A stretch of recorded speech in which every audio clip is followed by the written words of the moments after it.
Genial smart news में आज हमारे साथ हैं साहित्य के क्षेत्र में राष्ट्रीय अंतर्राष्ट्रीय स्तर पर जाना पहचाना नाम डॉक्टर शशि गोयल जी, जिनकी कहानियां रचनाएं देश विदेश के सभी समाचार पत्र पत्रिकाओं में प्रकाशित हो चुके हैं।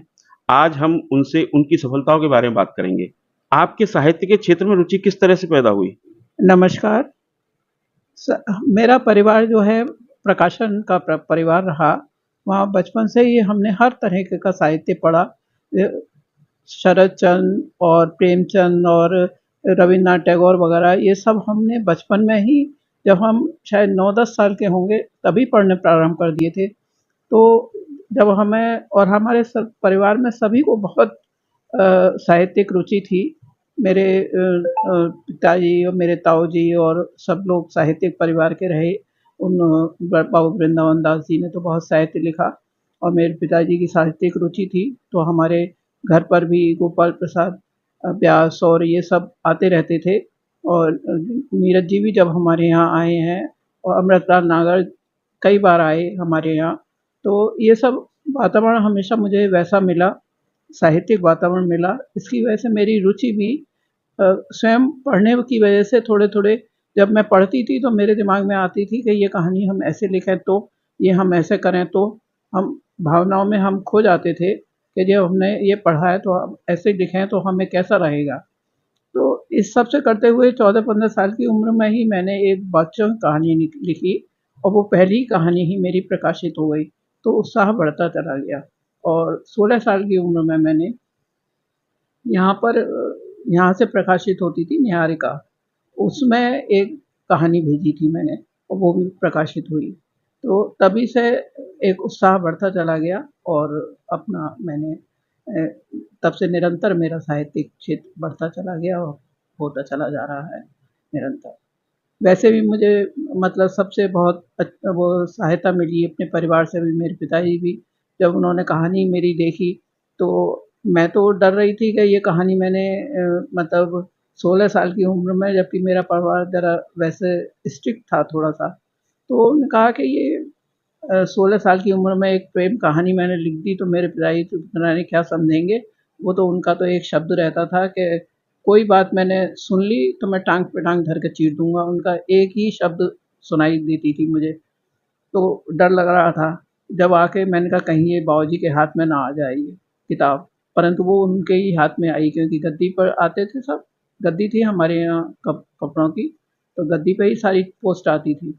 तो उन्हीं के हाथ में आई और उन्होंने पढ़ी, परंतु बहुत प्रसन्न हुए, बोले अरे तूने तो बहुत अच्छी कहानी लिखी है, लिख आगे ऐसे लिखती चल। तो इससे प्रोत्साहित होते गए और ये टार्ज़न सीरीज़ हमारे यहाँ छपती थी, तो टार्ज़न सीरीज़ की कई मैंने सीरीज़ की पुस्तक जो है मैंने अनुवाद की और उनसे अनुवाद करने से जब हमारे प्रेस में छपती थी, तो अब मुझे बाबा वगैरह ने, चाचा जी वगैरह ने उत्साह के लिए कि अनुवाद किया है, दे इतने पैसे तेरे। तो जब मुझे पैसे भी मिलते थे तो बड़ा अच्छा लगता था, तो मैं और उत्साह से ये सब करने लगी और धीरे-धीरे मेरा प्रकाशन बढ़ता चला गया, किताबें छपती चली गईं। और प्रारंभ की तो मेरे को जब इतना वो भी नहीं था, क्योंकि उम्र ज़्यादा भी नहीं थी, तो जो किताबें, कई कहानियाँ मेरी छपी हैं और बालक वगैरह इन सब में वो जब वो भी निकलती थी मनोरमा वहाँ से इलाहाबाद से, उसमें भी काफ़ी निकली। तो वो छपी, परंतु वो मेरे हाथ में भी नहीं है, क्योंकि जब इतना ज्ञान नहीं था कि इन्हें उठा के रखी जाए, उन्हें वो करी जाए, छप गई, हो गई, किस्सा खत्म। तो वो उस समय का काफ़ी मेरा साहित्य खत्म हो चुका है, परंतु उसके बाद जब से रहने लगी, अभी भी बहुत पुराना साहित्य निकलता है मेरे पास कागज़ों की रद्दियों में, तो मैं उनको बाहर देख रही हूँ, निकाल रही हूँ कि कभी कैसा लिखा था। और निरंतर उसमें अंतर तो आता ही है अपने लिखने में, करने में। तो जब से मेरा निरंतर चल रहा है, 50 वर्ष से ऊपर हो गए मुझे लिखते हुए। आपकी अब तक कितनी बुक प्रकाशित हो चुकी हैं? अब तक 48 बुक्स तो मेरी प्रकाशित होती है, जिसमें 20 पुस्तकें तो बच्चों की हैं, 6 पुस्तकें कहानी वगैरह की हैं, 1 उपन्यास हुआ है और 4 यात्रा वृत्तांत हुए हैं। इस प्रकार मेरी 48 पुस्तकें हो चुकी हैं प्रकाशित, और अभी 6-7 पुस्तकें मेरी प्रकाशन में हैं। जिसमें एक स्वामी दयानंद जी की जीवनी है, जो औपन्यासिक जीवनी है वो प्रभात प्रकाशन प्रकाशित कर रहे हैं, और एक सस्ता साहित्य मंडल से स्त्री चेतना और राष्ट्र, इस ये पुस्तक मेरी प्रकाशित हो रही है, और 4 प्रकाशन पर गई हुई है, और वो उनका अभी जवाब नहीं आया है, पर प्रकाशन के लिए भेजी हुई है मैंने। आप अपने जीवन की विशेष उपलब्धियों के बारे में हमारे दर्शकों को कुछ थोड़ा बताएं। सबसे पहले जब मुझे ये साहित्य भूषण मिला तो बहुत प्रसन्नता हुई जब मेरे पास फ़ोन आया उत्तर प्रदेश हिंदी संस्थान से कि आपको साहित्य भूषण दिया जाता है। तो तब मुझे लगा कि हाँ, मैं कुछ काम कर रही हूँ, तो बहुत अच्छा लगा। उससे पहले भी 2-3 बार इस प्रकार के वो हुए जो मुझे मिले, वो पुरस्कार मिलने के लिए मेरे पास खबरें आती थीं, समाचार मुझे प्राप्त होते थे। तो जो एक उत्साह बढ़ता है और एक आनंद तो होता ही है, और अपने को, और फिर सबसे ज़्यादा जब हम मेरी पहचान बाहर तो थी, परंतु आगरा के, मैं क्योंकि प्रकाशन में ज़्यादा पुस्तकें वगैरह नहीं है, अब बाहर के लोग जानते थे कि ये लिखती हैं, परंतु जब आगरा में भी ये नाम आया कि इनको साहित्य भूषण मिला है, और उससे पहले भी और अन्य पुरस्कार मिले, तो जब आगरा से भी मान सम्मान मिलना शुरू हुआ तो बहुत अच्छा लगा कि अपने शहर में पहचान ज़्यादा आकर्षित करती है, सबके हृदय को हमें ज़रा ज़्यादा उत्साहित करती है कि हम और अच्छा काम करें जिससे कि हमें उत्साह मिले। आपने जो अब तक अपने जीवन में सफलताएँ प्राप्त की हैं, इन सभी सफलताओं का श्रेय आप किसको देना चाहेंगे? मैं अपनी जो इस स्थिति तक पहुँची हूँ, यहाँ तक पहुँची हूँ, इसके लिए मैं अपना श्रेय जो है परिवार को, और अपने पति श्री ब्रह्म प्रकाश जी को, और परिवार के सभी सदस्यों को, पुत्र-पुत्री और मेरे बहू-वगैरह सभी लोगों ने मेरे को कभी भी इस चीज़ के लिए हतोत्साहित नहीं किया। सबने उत्साह ही बढ़ाया, और सब बहुत खुश होते हैं जब मेरी कोई भी उपलब्धि देखते हैं, तो वो सब लोग बहुत प्रसन्न होते हैं, तो ये अपने लिए एक उत्साह बढ़ाने के लिए होता ही है। अगर मेरे को कोई काम है, अगर साहित्यिक कोई काम है, तो कोई मेरे को कोई रोकने करने के लिए कोई नहीं होता है। तो इसलिए, और हर चीज़ के लिए मेरे लिए आगे से आगे बढ़कर सब तैयार रहते हैं कि हाँ, हाँ, आप करिए, हाँ, आप करिए। तो मुझे बहुत अच्छा लगता है और मेरा उत्साह बढ़ता है।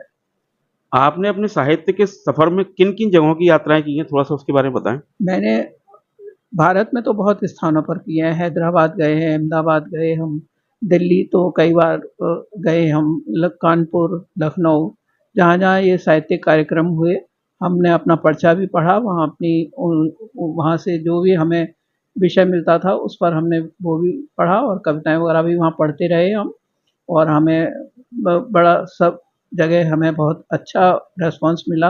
लोगों को सबने बहुत हमें प्रोत्साहित किया कि आपने अच्छा, हमारी पर्ची वगैरह को हमेशा कुछ इनाम ही मिला कि आपका पर्चा अच्छा रहा, जो भी है सब्जेक्ट वगैरह। तो ये उत्साहवर्धन ही रहा। और मॉरिशस से हमें बुलावा आया था। मॉरिशस में मैंने राज्यसभा में, वहाँ की सभा में, और राष्ट्रपति के सामने भी काव्य पाठ किया था। राष्ट्रपति जी से भी मिले वहाँ, और उनके भोज के बाद हमने काव्य पाठ किया। और चाइना गए, चाइना में हमने कई कार्यक्रम किए, और वहाँ काव्य पाठ वगैरह हमने किया, और विषय जो दिया था वो वहाँ पर भी हमने पर्चा पढ़ा था। नेपाल में हम गए थे, नेपाल में वहाँ कई साहित्यिक गोष्ठियाँ हमारे सम्मान में हुई। वहाँ पे नेपाल में काफ़ी लोग जो हैं हिंदी प्रेमी हैं, और उन्होंने सब हम लोगों के लिए बहुत अच्छे से सम्मान करते हुए गोष्ठियाँ आयोजित की। कई गोष्ठियाँ हमने वहाँ आयोजित की, और वहाँ पे काव्य पाठ किया तो प्रशंसा मिली सब जगह से। आप जो ये कहानियाँ लिखते हैं, इनकी जो प्रेरणा आपको किस तरह से मिलती है? आप एक रियल स्टोरीज़ पे लिखते हैं या एक काल्पनिक कहानियों पर ज़्यादा फ़ोकस करते हैं आप? आप देखेंगे जो सत्य है वो कल्पना से ज़्यादा विचित्र है। जो भी लिखा सब सत्य, जो मैं देखती हूँ वही लिखती हूँ। यहाँ तक कि आप अगर 2 लोग बैठे हुए हैं और दोनों व्यक्ति आपस में आंख मिला के बात कर रहे हैं और एकाएक आंखों में जो परिवर्तन आ जाते हैं उस पर भी पूरी कहानी आ जाती है कि इसके अंदर क्या भाव आए, इसके अंदर क्या भाव आए। उनसे ही एक पूरे वातावरण सामने आ जाता है, तो तभी कहानी बन जाती है। जो कुछ भी हम लेते हैं समाज से ही लेते हैं, समाज ही हमें देता है और समाज के लिए हम दे देते हैं यूं की यूं लिख कर। हमें हमें समाज से ही मिलता है जो कुछ भी है, कोई कल्पना नहीं है, कल्पना से ज़्यादा सत्य विचित्र है। आपको जो अब तक प्रमुख सम्मान प्राप्त हुए हैं, उनके बारे में थोड़ा-सा बाल साहित्य के लिए कई पुरस्कार मिले हैं, जिसमें बाल प्रहरी उत्तराखंड बाल साहित्य सम्मान मिला है और अभी भी उन्होंने बुलाया था, पर मैं जा नहीं पाई अल्मोड़ा और सम्मान देने के लिए बाल प्रहरी वालों ने। उत्तर प्रदेश हिंदी साहित्य संस्थान से साहित्य भूषण सम्मान मिला था, जिसमें उन्होंने 2.5 लाख रुपया भी दिया था। अधिकतर सम्मानों में के साथ राशि तो मिली है सब जगह। जवाहरलाल नेहरू बाल साहित्य अकादमी जयपुर से भी साहित्य सम्मान मिला है। उत्तर प्रदेश हिंदी संस्थान से उससे पहले भी सुभद्रा कुमारी सम्मान मिल चुका है और एक हिंदी संस्थान से ही उत्तर प्रदेश हिंदी संस्थान से सर्जना पुरस्कार मिला है। और इसके अलावा बाल कल्याण संस्थान कानपुर से, श्रुति सेवा निधि न्यास फिरोजाबाद से, त्रिवेणी कला केंद्र आगरा से, सूरजमल महाविद्यालय अवागढ़ से और द्वारका प्रसाद माहेश्वरी बाल साहित्य सम्मान मिला है। केएम स्मृति सम्मान ये आगरा का ही है और अखिल भारतीय गाजियाबाद से महादेवी स्मृति सम्मान और कल्याणम करोति वृंदावन से। दैनिक जागरण समूह ने एक पूरा कार्यक्रम मेरे लिए आयोजित किया था और मेरे को सम्मान दिया था, खाली मतलब मेरे को ही सम्मान दिया था। दैनिक जागरण में बहुत बड़ा कार्यक्रम उन्होंने किया, मैं उनका बहुत आभारी हूँ। बाल साहित्य शोध संस्थान भोपाल से जगत गुरु बाल साहित्य सम्मान, स्वरांजलि संस्था से साहित्य सेवी सम्मान और नागरिक प्रचारणी सभा आगरा से जगन प्रसाद रावत सम्मान और साहित्य सेवा निधि इटावा से साहित्य सम्मान, श्रीनाथ साहित्य मंडल द्वारा साहित्य सम्मान।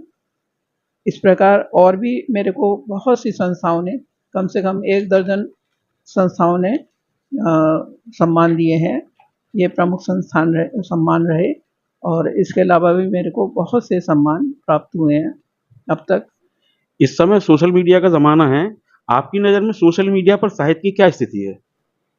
अब प्रकाशन तो खैर प्रकाशक तो प्रकाशित कर रहे हैं पुस्तकें, और परंतु प्रकाशन की स्थिति लेखक के लिए बड़ी शोचनीय हो गई है, क्योंकि लेखक पहले प्रकाशक बिना पैसे लिए खुद स्वयं प्रकाशित करते थे। अब लेखक को पैसे देकर ही प्रकाशन कराना पड़ता है और लेखक की जिम्मेदारी होती है कि वो उसको वितरित करे या लोगों तक पहुंचाए, तो वो स्थिति लेखक की अपनी स्वयं की नहीं होती। इसलिए लेखक जो है, अब पत्रिकाएं दिन पर दिन बंद होती चली जा रही हैं, तो लेखक अब बहुत बढ़ते चले जा रहे हैं।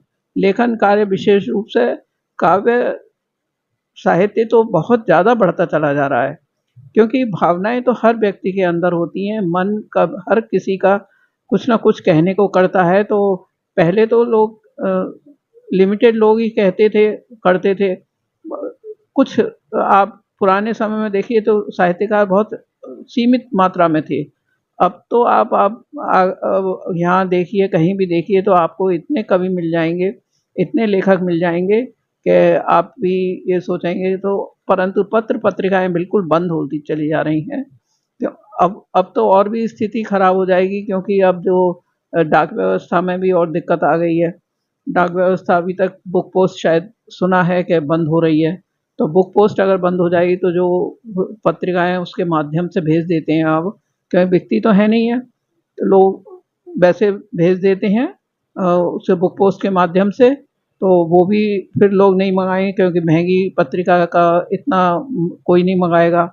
तो वो तो उसी अब ये है सोशल मीडिया के माध्यम से तो खैर बहुत बढ़ गया है, क्योंकि इसमें जो एक बार ले लिया आपका, तो नेट का वो है खर्चा, तो वो है ही है, वो तो है ही। उसी सीमा में आप अपनी सब बातें, इतनी साइट्स चल गई हैं, इतनी वो हैं कि उसमें कहानी, कविता और जो कुछ भी आप अपनी बात करना चाहते हैं कहते चले जाते हैं, और उसके पाठक भी बहुत मिल जाते हैं अब।